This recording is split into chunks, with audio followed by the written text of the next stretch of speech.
السلام علیکم ویورز، میں آج آپ کی ملاقات ایک ایسی شخصیت سے کروا رہا ہوں جن کا تعارف آلریڈی میڈیا میں، سوشل میڈیا، پرنٹ میڈیا بڑا آپ کو دیکھنے کو ملتا ہے، بڑا نام رکھتے ہیں، سینئر جرنلسٹ ہیں، رائٹر ہیں، کالمنسٹ ہیں۔ سلمان عابد صاحب ان کا نام ہے۔ ہماری جو نوجوان نسل ہے، ہماری جو یوتھ ہے، وہ بہت کچھ کرنا چاہتی ہے، مگر کہیں نہ کہیں وہ اس کنفیوژن کا شکار ہوتی ہے اور ہو رہی ہے کہ کیا ٹیلنٹ ان کے اندر ہے اور کس طرح کا ٹیلنٹ ان کے اندر ہونا چاہیے۔ تو تھوڑا سا اس بارے میں آپ تھوڑا سا ایجوکیٹ کریں۔ ایک بات ذہن میں رکھیے کہ اللہ تعالیٰ نے انہوں نے جس بھی بچے یا بچی کو پیدا کیا ہے بغیر کسی ٹیلنٹ کے پیدا نہیں کیا۔ اللہ تعالیٰ نے ان کے اندر کئی طرح کی صلاحیتوں کے ساتھ ان کو نوازا ہے۔ اگر کچھ کمی ہے تو کچھ بہت اچھائی کی پہلو بھی ہے۔ پرابلم یہ ہوتا ہے کہ ہم اس ٹیلنٹ کو صحیح طریقے سے ایکسپلور نہیں کر پاتے۔ پہلا پرابلم تو جہاں سے سٹارٹ ہوتا ہے وہ یہ کہ ہم بچوں کو ڈکٹیٹ کرتے ہیں کہ تم نے بڑے ہو کے یہ بننا ہے، بچوں سے پوچھے بغیر کہ وہ بننا کیا چاہتے ہیں۔ استاد اس کو وہ بنانا چاہتا ہے جو وہ بننا نہیں چاہتا، ماں باپ اس کو وہ بنانا چاہتے ہیں جو وہ بننا نہیں چاہتا۔ تو ہم بچوں کی جو خواہشات ہیں نا اس کو پیچھے چھوڑ دیتے ہیں، اپنی خواہش اس پہ مسلط کر دیتے ہیں۔ جیسے میں جب چھوٹا تھا ہر جگہ کہا جاتا تھا کہ لوگوں کو، بچوں کو ڈاکٹر بننا چاہیے، انجینئر بننا چاہیے، لڑکی کو ٹیچر بننا چاہیے، نرس بننا چاہیے۔ اس سے زیادہ کوئی آج بھی ہم لوگوں کو نا ڈکٹیٹ کر رہے ہیں۔ اسکول کا سسٹم، یونیورسٹیز کا سسٹم، فیملی سسٹم ڈکٹیٹ کر رہے ہیں۔ ہم بچے کے ٹیلنٹ کو ایکسپلور نہیں کرتے، یہ نہیں دیکھتے کہ بچے کن چیزوں میں انٹرسٹ لیتے ہیں۔ دوسرا پرابلم یہ ہے کہ جو ہمارے تعلیمی نظام ہے اس کی بڑی خامی یہ ہے کہ یہ بچوں کو ڈگریاں تو دے رہا ہے، بچوں کو ایکسپلور نہیں کر رہا۔ یعنی پوری یونیورسٹی میں بچوں کو پتہ نہیں چلتا ماسٹرز کرنے کے بعد کہ میں نے کہاں جانا ہے اور کہاں پہ مجھے میرے جابس ہیں، کہاں میرے پاس اپرچونیٹیز ہیں۔ یعنی اندازہ لگائیں کہ میں اپنی یونیورسٹی اسٹوڈنٹس کے بچوں سے پوچھتا ہوں کہ آپ نے اس ڈپارٹمنٹ میں داخلہ کیوں لیا ہے، تو وہ مجھے کہتے ہیں کہ سر ہمیں کہیں اور داخلہ نہیں مل رہا تھا تو یہاں لے لیا، یا دوست یہاں لے رہا تھا تو یہ دوستوں کا بڑا انفلوئنس ہوتا ہے۔ اس کا مطلب ہمارے کلیئرٹی نہیں ہے۔ اچھا، کیریئر کاؤنسلنگ جو ہے وہ ہمارے اسکول سے شروع ہونی چاہیے، ہونی چاہیے۔ ہم اس کو یونیورسٹی لیول پہ لے جاتے ہیں جہاں بچہ سب کچھ کر چکا ہوتا ہے۔ اسکولنگ سے اگر کیریئر کاؤنسلنگ ہو رہی ہو، پیرنٹل کیریئر کاؤنسلنگ ہو رہی ہو، یہ دونوں چیزیں ملا کے نا ایک لانگ جرنی کو ڈیولپ کرتے ہیں جہاں بچے جو ہے نا آگے جاتے ہیں۔ ایک بچہ ہوتا ہے، ایک نوجوان ہوتا ہے جو اتنا میچور نہیں ہوتا، اتنا ابھی مطلب اپنی اسٹڈیز کے بھی وہ مڈ میں ہوتا ہے، تو اس کا تو اتنا ایکسپوجر نہیں ہوتا نا کہ وہ اس طرح چیزوں کو دیکھ سکے جس طرح پیرنٹس دیکھ سکتے ہیں۔ آج کل بچوں کے ایکسپوجر پیرنٹس سے زیادہ ہے۔ اچھا، آج کل لیکن نا یہ ڈیجیٹل دنیا ہے، یہ الیکٹرانکس کی دنیا ہے، یہ بٹن کی دنیا ہے۔ میں آج بہت سی چیزوں میں پیچھے ہوں، میرے بھانجے بھتیجے جو ہیں وہ مجھ سے بہت آگے ہیں۔ اس لیے آپ ان بچوں کے ٹیلنٹ کو نا انڈرمائن کریں۔ ان کا ایکسپوجر آپ نے بڑا پریکٹیکلی ایک بڑا مجھے ان کا ایکسپوجر بہت زیادہ ہے۔ وہ اکنامکلی بھی چیزوں کو بہت تیزی سے سوچتے ہیں جو پیرنٹس نہیں سوچتے۔ وہ دیکھتے ہیں کہ جو کام میں کرنے جا رہا ہوں اس میں پیسے کتنے ملیں گے۔ اکنامکلی بڑے شارپ ہیں، وہ مفت کام نہیں کرتے، والنٹیئرزم پہ نہیں آتے۔ ٹھیک ہے، بچوں کا ٹیلنٹ کو آپ انڈرمائن نہ کریں۔ آپ کے پاس بطور پیرنٹس جو گائیڈنس ہے ضرور دیں اس کو، لیکن اس کو بھی دیکھیں کہ وہ کیا، اس کا ایکسپیریئر کس طرح سے نکل کے آ رہا ہے۔ مثلا اب آپ دیکھیے ہمارے یہاں بے تحاشا بچے نوکری نہیں کرنا چاہتے، وہ آن لائن بیٹھ کے گھر میں بیٹھ کے کام کر رہے ہیں، پیسے تو کما رہے ہیں۔ تو اب آپ اس نئی جدت کو قبول کریں نا، ورنہ یہ کیا بات ہوئی میرا بیٹا نوکری نہیں کرتا، میرا بیٹا گھر بیٹھا رہتا ہے۔ بھائی وہ گھر بیٹھ کے اگر پیسے کما رہا ہے تو بہت اچھی بات ہے، اس میں کیا برائی بات ہے۔ تو اس لیے بچوں کو انڈرمائن نہ کریں، بچوں کو یہ نہ کہیں کہ تمہارا ایکسپیرینس نہیں ہے۔ ان کے ایکسپیرینس ہم سے بعض معاملات میں بہت زیادہ ہے۔ ہم ان کو رسپیکٹ دیں، ان کی بات سنیں۔ اگر آپ کو ان کی بات سمجھ نہیں آ رہی تو آپ ان کے ساتھ نیگوشیٹ کریں، ڈائلاگ کریں، بات چیت کریں، ڈکٹیشن نہ کریں۔ فائنلی بچہ جو کہتا ہے نا جی میں نے یہ کرنا ہے، تو آپ اس کو اسپیس دیں، اس کو وہ کرنے دیں، کیونکہ اگر وہ غلط ہے نا تو وہ غلطی کر کے لرن کرے گا، دوبارہ جا کے اپنے آپ کو ریوزٹ کرے گا۔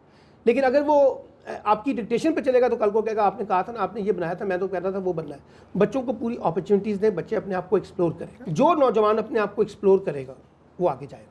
جو نوجوان روایتی طریقے سے بیٹھے گا کہ جی مجھے سرکاری نوکری مل جائے گی، ٹائی والی مل جائے گی، کوٹ والی مل جائے گی، ایم اے میں پاس کر لوں گا، میرے ابا کی سفارش ہے، بھائی کی سفارش ہے، رشتہ دار کی سفارش ہے، نہیں بھی ہے تو پیسے دوں گا، پیسے دے کے لگ جاؤں گا، وہ ان کا مستقبل نہیں ہے۔ مستقبل ان کا جو اپنے آپ کو ایکسپلور کرتے ہیں، اپنے لیے نئے نئے اپرچونیٹیز نکالتے ہیں، دنیا کے ٹرینڈز دیکھتے ہیں، اس کے مطابق سیکھنے کی کوشش کرتے ہیں۔ جیسے جیسے اب ڈیجیٹل کی دنیا میں نئی نئی چیزیں آ رہی ہیں، اس نے اپنے آپ کو اکوپ کرنا ہے، اس نے سیکھنا ہے، تبھی وہ میٹر کرے گا، ادروائز وہ میٹر نہیں کرے گا۔ تو اس لیے اس کو ایکسپلور کرنے کے لیے آپ کا کام کیا ہے، پیرنٹس کا کیا کام؟ پیرنٹس کا کام بھی ہے کہ وہ مینٹور کا رول پلے کریں، مینٹور کا فیسیلیٹیٹ کریں, سپورٹ کریں, اپریشیٹ کریں اس کو گائیڈ کریں جو چیز آپ کو پتہ ہے. استاد کا کام یہ ہے کہ وہ استاد نہ بنے, وہ مینٹور بنے, اس کو فیسیلیٹیٹ کرے, زیادہ سے زیادہ انفارمیشن دے اس کے بارے میں, اس کو اپریشیٹ کرے. نہیں you are doing excellent work یار, آپ یہ کریں, اگر آپ کو شوق ہے, اس کے اندر ٹیلنٹ ہے, اس کے اندر پوٹینشیل ہے, آپ جائیں اس کو ایکسپلور کریں. ہمارا مسئلہ یہ ہے کہ ہم سب جو ہے نا وہ چھڑی پکڑ لیتے ہیں اور چھڑی پکڑ کے نا بچوں کو سکھانا چاہتے ہیں وائلنس کے ساتھ, خوف کے ساتھ, ڈر کے ساتھ. ان کی کرٹیکل تھنکنگ نہیں ہے. اب آپ دیکھیے نا, بچہ اگر گھر میں کتاب پڑھ رہا ہو کسی بھی لٹریچر کی, ناول کی, ڈرامہ, ماں باپ کہتے تم ٹائم ضائع کر رہے ہو. وہ فلم دیکھتا ہے کہتے ہیں تم ٹائم ضائع کر رہے ہو. وہ شاعری پڑھ رہا ہے کہتے ہیں ٹائم ضائع کر رہے ہو. وہ ڈرامہ دیکھتا ہے کہتے ہیں ٹائم ضائع کر رہے ہو. وہ اسپورٹس میں انگیج ہوتا ہے کہتے ہیں ٹائم ضائع کر رہے ہو. بھائی اسپورٹس ہوگی تو وہ مینٹلی فٹ ہوگا نا, وہ چلے گا, پیدل واک کرے گا تو پھر میڈیکلی ٹھیک ہوگا نا. اب بچوں کو دیکھیں نا, وہ پیروں میں درد لے کے بیٹھے ہوتے ہیں. تو کہنے کا مطلب ہے کہ اس بچے کو ایکسپلور کرے. اور میں ہمیشہ سے ایک بات کہتا ہوں کہ صرف کیریئر کاؤنسلنگ امپورٹنٹ نہیں ہوتی, لائف کاؤنسلنگ بھی امپورٹنٹ ہے. لائف کاؤنسلنگ میں اور کیریئر کاؤنسلنگ میں ایک فرق ہے. تھوڑا سا ہاں جی, میں فرق بتاتا ہوں. کیریئر کاؤنسلنگ یہ ہے کہ آپ نے ایک خاص اسپیسیفک ایریا کو پکڑ کے نا اپنے کیریئر کو فوکس کرنا ہے. فار ایگزامپل آپ ڈاکٹر بننا چاہتے ہیں, وہاں انجینئر بننا چاہتے ہیں, بینکر بننا چاہتے ہیں, اس پہ فوکس کریں, بنے. لائف کاؤنسلنگ کیا ہے؟ لائف کاؤنسلنگ یہ ہے کہ آپ نے پڑھنا بھی ہے, آپ نے کھانا بھی ہے, آپ نے واک بھی کرنی ہے, آپ نے اسپورٹس بھی کرنی ہے, آپ نے دوستوں سے بھی ملنا ہے, آپ نے ٹی وی بھی دیکھنا ہے, فلمیں بھی دیکھنی ہے, ڈرامہ بھی کرنا ہے, پیرنٹس کو بھی ٹائم دینا ہے, دوستوں کو بھی ٹائم دینا ہے. یعنی ایک پیکج کے تحت. ایکسلنٹ. ٹھیک ہے نا. اب آپ یہ نہ کریں آپ بہت پڑھاکو ہیں تو پتہ چلا آپ بیمار ہو گئے, آپ بہت کھیلتے ہیں تو پتہ چلا آپ پڑھائی میں صحیح نہیں ہے. اچھا, آپ ایکسرسائز اور اسپورٹس میں نہیں ہیں تو پتہ چلا آپ بیمار ہیں. ٹھیک ہے نا. اور یہ کہ آپ پڑھتے رہتے ہیں, دوستوں سے ملتے ہی کوئی نہیں, دوست آپ کے ہیں ہی کوئی نہیں, آئسولیشن, سوشل اسکل کوئی نہیں ہے. آپ پڑھتے جا رہے ہیں, نمبر بہت اچھے لیتے جا رہے ہیں, لیکن آپ کو بولنا نہیں آتا, آپ کو لکھنا نہیں آتا, آپ کو چلنا نہیں آتا, آپ کو اچھے کپڑے پہننے نہیں آتے, آپ کو کسی کے ساتھ ڈائلاگ کرنا نہیں آتا, آپ کے کوئی رابطے نہیں ہے. تو میں یہ کہتا ہوں کہ جو لائف کاؤنسلنگ ہے نا, یہ کیریئر کاؤنسلنگ سے امپورٹنٹ ہے. بہت سے لوگ ایک ایسی کنفیوژن کا شکار ہوتے ہیں کہ وہ کسی چیز کی کسی ٹیلنٹ میں اپنے آپ کو پالش کر رہے ہوتے ہیں, ٹائم دے رہے ہوتے ہیں, اسٹڈی کر رہے ہوتے ہیں, مگر ان کو کچھ ٹائم کے بعد یہ ریگریٹ ہوتا ہے کہ نہیں, دوسرا ٹیلنٹ یا دوسری اپرچونٹی یا دوسرا اسکل سیٹ زیادہ بہتر ہے.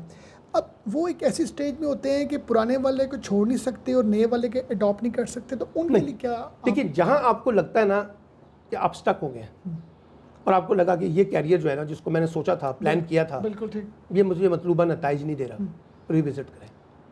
ریوزٹ کریں اپنے آپ سے بھی کریں, پیرنٹ سے بھی کریں, دوستوں سے بھی کریں, استاد سے بھی کریں کہ سر مجھے اس کے اندر سمجھ نہیں آ رہی, مجھے اس کا مطلب مستقبل نظر نہیں آ رہا, تو میں ریوزٹ کرنا چاہتا ہوں. ریوزٹ کیا ہے کہ میں کچھ اور کرنا چاہ رہا ہوں, نکل جائیں استاد. لیکن نکل جانا چاہیے, یہ ریگریٹس نہیں دینے چاہیے. لیکن اس کا فائدہ کو نہیں نا, ماتم کرنے کی کیا ضرورت ہے. ٹھیک ہے, آپ کو آج پتہ چلا کہ آپ کو یہ کرنا چاہیے تو کر لیں. ٹھیک ہے, اگر آپ کو نہیں پتہ چل رہا تو ایک الگ بحث ہو سکتی ہے. اب کئی انجینئر ہیں وہ بیچارے دکانیں کھول کے بیٹھے ہوئے ہیں, کئی ڈاکٹر ہیں وہ CSS PSS کر کے بیٹھے ہوئے ہیں, جابس اور ہیں, پڑھا کچھ اور ہے, کیریئر کچھ اور سوچا تھا, بن کچھ اور گئے. جہاں جہاں آپ کو اسپیس ملتی ہے اپنے آپ کو کلیئرٹی کے ساتھ ریوزٹ کریں. ایک لفظ ہم استعمال کرتے ہیں ریوزٹ کرنا, ری اسٹرکچر کرنا اور ری ڈیزائن کرنا. پہلے میں ریوزٹ کرتا ہوں, پھر میں اس کو ری اسٹرکچر کرتا ہوں, اور پھر میں اس کو ری ڈیزائن کرتا ہوں, پھر نئے سرے سے ترتیب شروع کروں گا. یہ جابس کے جو ٹاسک ہے اس سے بھی باہر نکلے. اب یہ ذرا میں تھوڑا سا وضاحت کرنا چاہتا ہوں. دو طرح کے کام ہیں نا, یا آپ جاب کرتے ہیں یا آپ بزنس کرتے ہیں, دو ہی کام ہیں. اب جاب ہے 9 to 5, ساری توجہ اسی پہ لگا دی اور پہلی کو تنخواہ ملتی ہے, اللہ خیر صلی. اس جاب سے ریلیٹڈ نئے کاموں کو کریٹ کریں, اپنے آپ کو پالش کریں, اپنے آپ کو ذرا اسٹیبلش کریں, اس کے اندر سے نئے زاویے تلاش کریں. اور آج کل سرکاری نوکریاں ہے کوئی نہیں, مارکیٹ پرائیویٹ سیکٹر میں ہے. پرائیویٹ سیکٹر میں آپ پرفارم کرتے ہیں تو آپ کو کام ملتا ہے, ادروائز آپ کو کام نہیں ملتا. تو میرا کانٹیکس یہ ہے کہ صرف جاب اورینٹڈ ٹاسک بنانے کی بجائے اپنے آپ کو ورک اورینٹڈ ٹاسک میں لے جائیں, جہاں نئے نئے تجربے, نئے نئے ایکسپوجر کریں. میں آپ کو کئی نوجوان بتاتا ہوں وہ جاب کر رہے ہیں, شام کو وہ رائٹر بنے ہوئے ہیں, وہ ٹیکسیاں چلا رہے ہیں, اپنے گھر اپنی ٹیکسیاں, اس کے اوپر پیسے کما رہے ہیں. Good sign. آپ اس میں مائنڈ نہ کریں. آپ اپنے آپ کو اکنامیکلی جنریٹ کرنے کے لیے جو ٹائم آپ کے پاس ہے آپ اس کو یوٹیلائز کریں بہتر طریقے سے, اور اس کو اس میں سے لے کے آئیں, اور اپنے انیشیٹو لیں. اب میں کئی نوجوانوں کو جانتا ہوں جو سوشل میڈیا کی دنیا میں ٹی وی میں کام کرنے کے بجائے, اخبار میں کام کرنے کے بجائے اپنے ڈیجیٹل چھوٹے چھوٹے یونٹ بنا کے اپنے لیے کام کر رہے ہیں. تو اپنی دنیا آپ بنائیں, صرف جابس کے اوپر فوکس نہ کریں. اگر جاب نہیں مل رہی تو ماتم نہ کریں. چھوٹے سے ایک اور چیز یہ ہے, ہر بندہ کہتا ہے میں نے کام کرنا ہے لیکن بڑا کام کرنا ہے. اچھا سر بڑے کام پہ کرنے کے لیے جانے کے لیے پہلے چھوٹا کام کرنا پڑے گا نا. یہ بڑا ہمارا ایک پرابلم ہے جی. ٹھیک ہے نا. لیکن نا میں ہم گاڑی میں ہم فار ایگزامپل اگر ہم ایک کرولا میں بیٹھے ہوئے ہیں ٹویوٹا میں, تو ہم ایسے دیکھیں گے رائٹ میں مرسیڈیز گزری کے بولیں گے یہی بس. آپ سائیکل لیتے ہیں, سائیکل سے موٹر سائیکل پہ آتے ہیں, موٹر سائیکل سے گاڑی پہ آتے ہیں, گاڑی سے پھر کوئی بڑی گاڑی لیتے ہیں. چیزیں بدلتی رہتی ہیں. چھوٹے سے گھر میں رہتے ہیں, ہم کرائے کے مکان میں رہتے تھے شروع میں, اب اپنے اپنے مکانات ہیں. ایسے ایسے ترقی کرتے ہیں نا. اور پہلے چھوٹی سی دکان کھول کے بیٹھے, میں مثال کے طور پر کسی کو کہوں یہ 5 لاکھ روپے پکڑو, 3 لاکھ روپے پکڑو, آپ کام شروع کرو گے. یہ 3 لاکھ سے کیا کام ہوتا ہے؟ 3 لاکھ سے کیوں نہیں کام ہوتا؟ آپ جا کے پٹھان کو دے 2,000 روپے, وہ ایک پالش خریدتا ہے, ایک جوتا بندہ اسٹینڈ لیتا ہے اور کام کرنا شروع کر دیتا ہے. گولیاں ٹافیوں کے پیکٹ پکڑتا ہے, وہ بازار میں بیچنا شروع کر دیتا ہے. 2-3 اٹھا کے کر لیتے نا. اب کوئی نہ کوئی چھوٹے کاموں کے ساتھ انیشیٹ کریں. چلیں جی, بہت اچھی پروڈکٹیو کنورسیشن آج ہماری آپ کے ساتھ ہوئی. جاتے جاتے کوئی میسج دینا چاہیں؟ مایوسی بالکل نہ ہو, ماتم بالکل نہ کریں. جہاں سے سٹارٹ ہوتا ہے وہاں سے چھوٹے سے سٹارٹ کر کے اپنے آپ کو فوکس کر کے آگے بڑھنے کی کوشش کریں. آپ 5 سے 6 سال فوکس ہو جائیں تو آپ دیکھیے آپ اپنے لیے کتنی اپرچونیٹیز جو ہیں اپنی اور وہ اپنی کریٹ کر سکتے ہیں, سوسائٹی سوسائٹی کے لیے کریٹ کر سکتے ہیں. پیسمسٹ نہ ہو, مایوسی نہ کریں. بہت جی آپ کے ساتھ اچھا لگا آج کا Thank session. you very much. بہت کچھ میں نے سیکھا ہے, میں امید کرتا ہوں my ویورز pleasure. بھی ہمارے لیے سیکھیں, سمجھیں. سر کا اتنا ایکسپوئر ایکسپیرینس ہے. Thank you very much ji. Viewers آپ نے میں دیکھا. اللہ حافظ.